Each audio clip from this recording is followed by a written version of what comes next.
Hello everyone, welcome to প্রিয়স্মির new video. আজ আমরা যাচ্ছি হুগলি মাসির বাড়িতে। মাসির ছোট মেয়ের বিয়ে আছে, সেখানেই যাচ্ছি। হাবড়া হয়ে যাওয়ার সময় ভাবলাম যে সোনার কিছু শীতের পোশাক কেনার ছিল, তাই একটু শপিং মলে এসেছি। বেশ কিছু জিনিস পছন্দও হয়েছে।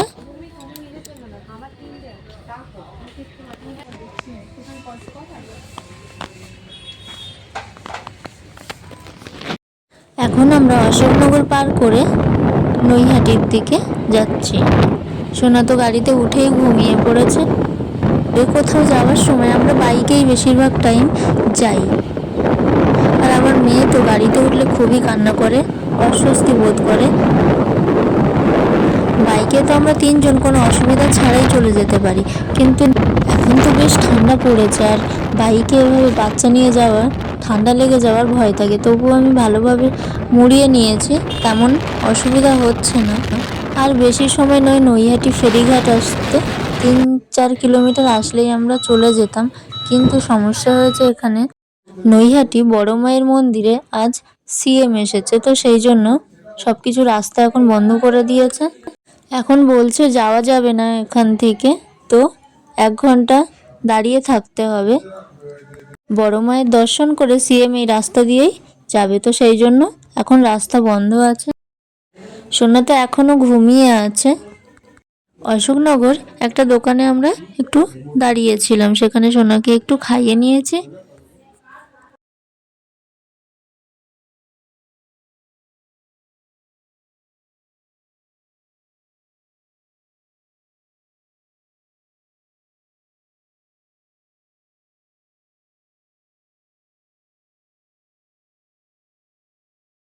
সোনার পাপা তো বেশ চিন্তায় পড়েছে, আমাদের বাড়ি থেকে বার হতে একটু দেরি হয়ে গিয়েছে, তো রাস্তায় হালকা ঠান্ডাভাবে চলে আসছে, আর যেতে অনেকটাই টাইম লেগে যাবে। এখানে যদি আমরা দাঁড়িয়ে থাকি তাহলে মাসির বাড়ি পৌঁছাতে সন্ধ্যাই হয়ে যাবে।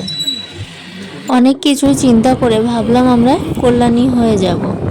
নৈহাটি ফেরিঘাটে আর যাব না, কল্যাণী যাওয়ার জন্য আমরা বেরিয়ে পড়েছি।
দূরের দিকে তাকালে তো মনে হচ্ছে সব কুয়াশায় ঢেকে যাচ্ছে, আর বেশ ঠান্ডা লাগছে। শীতের সময় গাড়িতে এভাবে যাওয়া খুবই মুশকিল। যাক, অবশেষে মাসির বাড়িতে পৌঁছাতে পেরেছি, আর তেমন কোনো অসুবিধাই হয়নি। ভালোভাবেই আমরা চলে এসেছি। আর সোনা এসে এখানে খেলা করছে, ওরও একটু কষ্ট হয়ে গিয়েছে। আর এখানে তার মিষ্টি দিদি আছে, তার সাথে খেলা করছে।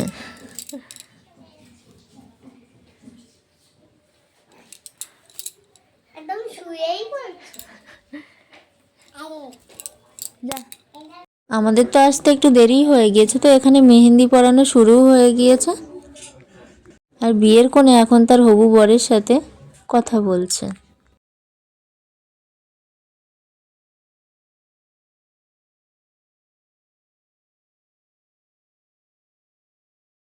আমাদের বিয়ের কোণের মেহেন্দি করা হয়ে গিয়েছে, আর এখন চলছে ফটোশ্যুট।